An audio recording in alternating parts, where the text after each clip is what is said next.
Alright guys, so I'm going to talk a little bit about existential therapy, and then I'm going to run through these slides with you that I have. They're a little more content oriented, and I had some information is going to be repeated from what I'm going to talk about here, but that's okay. So in thinking about existential therapy, it's more of a philosophical approach, which it's not really a neatly defined model. It's not really some independent theory that does everything in its own way, and it does, but it draws from other theories and techniques as well a little bit, and we'll get to that.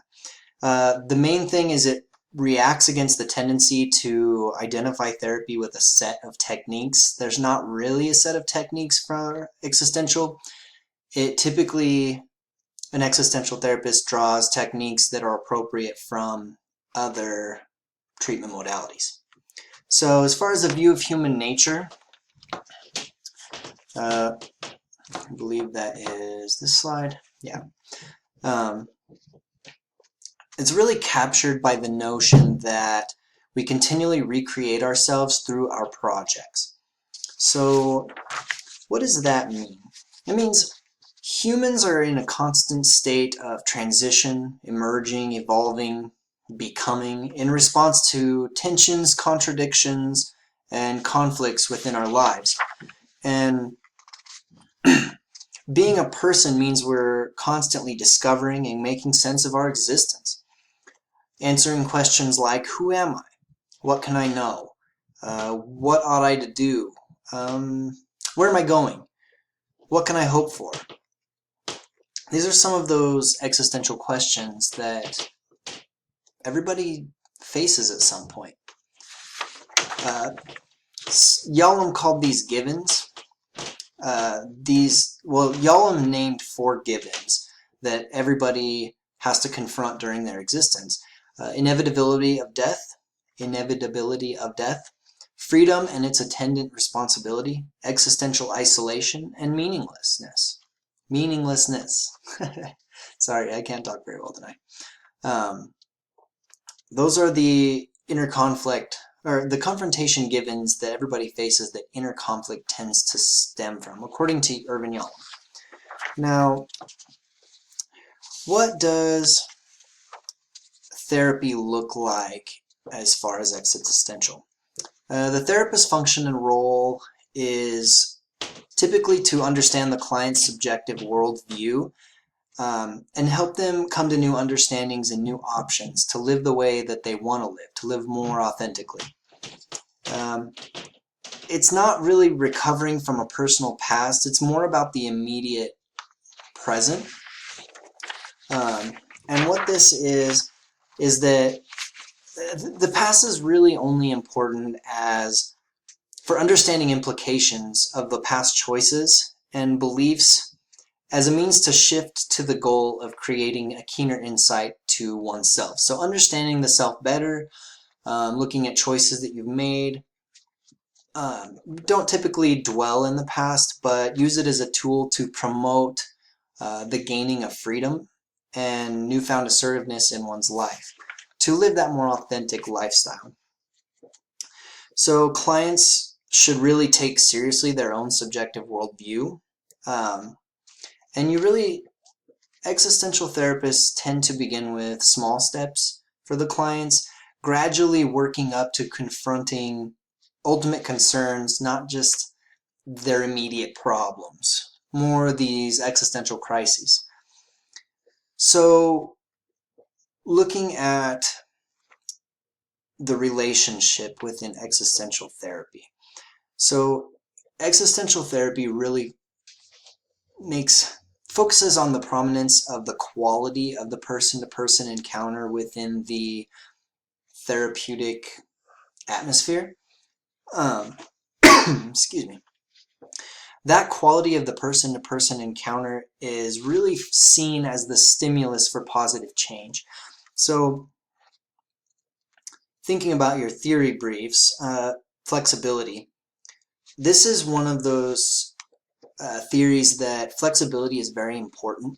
The counselor has to be flexible, and we'll talk about why this is applicable due to the technique there not being really a set of techniques that this type of therapy relies on, but the counselor needs to be able to offer this authenticity through their own honesty, their own integrity, their own courage. And because if you think about a client who is facing these, or a person, any person who is facing some of these existential crises, that takes a lot of courage to really decide what kind of life you want to live and figure out what's working, what's not working, and how to get there, to go through those steps. That's another reason that typically those small steps, you take small steps to get to confronting those ultimate concerns, but that is a goal of this therapy. Now, speaking of goals, so goals for this therapy is really an invitation for a client to recognize ways in which they are not living fully authentically, or fully authentic lives, really not living the life they want to live or that they deem worthy of themselves. Not living up to their full potential is a way of looking at it, and really inviting the client to recognize choices that may lead them to becoming what they have the potential to be or what they want to be, living that fully authentic life. So really that striving for authenticity is a goal. Recognizing when clients are deceiving themselves, when they're making choices that don't really align with what they want in life. Helping a client to remove rigidity. People tend to, according to this theory, people tend to be very rigid in their ways. They have these tendencies that an existential therapist would hope to help them challenge, these trends that block access to gaining the freedom that they want within their life. It's another goal is really to help the client engage in actions that lead to an existence the client deems worthy. What do they really want in life? And how do they get there? So this boils down to kind of a central goal of increased awareness, helping the client recognize those things that they want in life and how to get them through awareness, recognizing alternative life possibilities that they may not have recognized before, and realization that the clients are able to make changes in their way of being in the world. And not just the therapist's realization of this, but helping the client realize this for themselves, that they have choices. They have the power to make those changes in their way of being in the world to reach that level of authenticity that they feel they're living in an authentic manner. So I'm going to jump ahead here. So there are dimensions of a human condition that your book mentions, talking about the capacity for self-awareness. Really, this goes back to that central goal of greater awareness equals greater possibilities for freedom. The more we understand, the more we know about ourselves, the less blocks there are for us to gain freedom. Now, moving forward, this goes freedom and responsibility. This is being able to take responsibility for our lives, our actions, and our failures to take action. Existential therapy believes that failures to take action or not taking action is a choice that we make. And so that can be one of those choices that keeps us from living authentically. Striving for identity and relationship to others. So creating the identity that the person wants, dealing with aloneness, relating to others, really figuring out how these play a role in the person's life and what they really want. Finding purpose, search for meaning. Viktor Frankl is a big name in existential therapy who wrote a little bit about this. Anxiety as a condition of living, inevitable aspect of the human condition.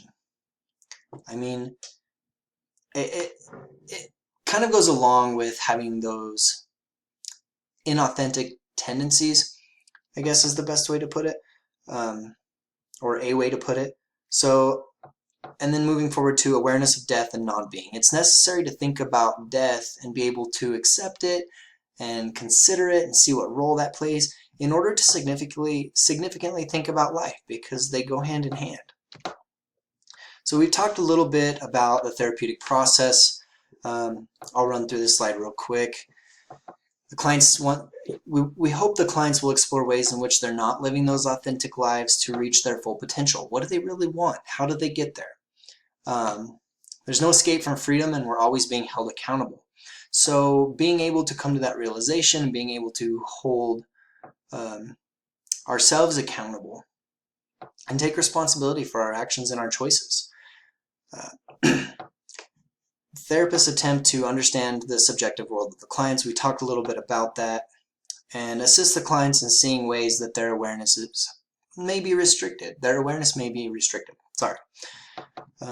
Clients engage in self-confrontation, so they really they talk about those existential questions, existential crises, and really confront some of their own views and the way that they're living their life now that may not align with what they want. Clients assume responsibility for how they choose to be in the world. Quality of the relationship is positive or stimulus for positive change, and really the therapy is a journey taken together. The existential therapists typically see themselves as more of a fellow traveler or a philosophical companion throughout this process. Not so much an expert, more someone to walk along with the client through this journey towards authenticity. So techniques, it's not really inherently technique oriented. That's one of the common conceived limitations of this theory.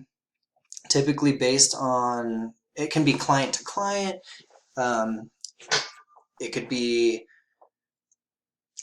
the same client, situation to situation, where techniques are pulled from different theories and used in appropriate ways to best fit the situation and the client. Counseling is at its best when the deepest part of the counselor meets the deepest part of the client. Again, that goes back to this philosophical companions, this fellow traveler through this journey towards authenticity and being able to live the life the client really truly wants. So I think it's important to talk a little bit about these phases of counseling. There's 3 phases that were talked about. The initial phase is for identification, clarifying assumptions about the world, really helping the client to learn to reflect on their own existence. Not really how other people make them feel, more the things that they want. The middle phase, clients examine the source of authority Clients examine the source of authority of their present value system, really learning to think about what life they want to live and how do they get there, looking for new insights, a little bit of restructuring values and attitudes. And now the initial phase also leads to some new insights, but this becomes more prevalent during the middle phase. Now during the final phase, this is where they put the things they've learned about themselves into action. And it's important to note that transformation, this change in life towards authenticity, really isn't limited to the 1 hour of therapy that people have with us. This is taking things out of session into the real world and applying what they've learned about themselves to live the life that they want to live. Now, really short on application, this can be used briefly, but it really cuts down on the ability to be flexible. It requires a little more structure and clearly defined goals. It can be used in group therapy. It's really good for people to work on responsibility and holding themselves and really learning to be accountable for the choices they've made. Sorry, my dog is in the background. Contributions and limitations helps bring the person back into central focus. It really addresses the self and the core struggles of being a person. Some of the limitations, there's not really a systematic statement of principles, not really a true set of techniques, and it's not really evidence-based. One thing to remember also is that the therapist has to be really authentic themselves and bring in that integrity, that honesty that we talked about earlier, and have a real sound understanding of what it means to be human. So that's my talk on existential therapy. See you guys in class.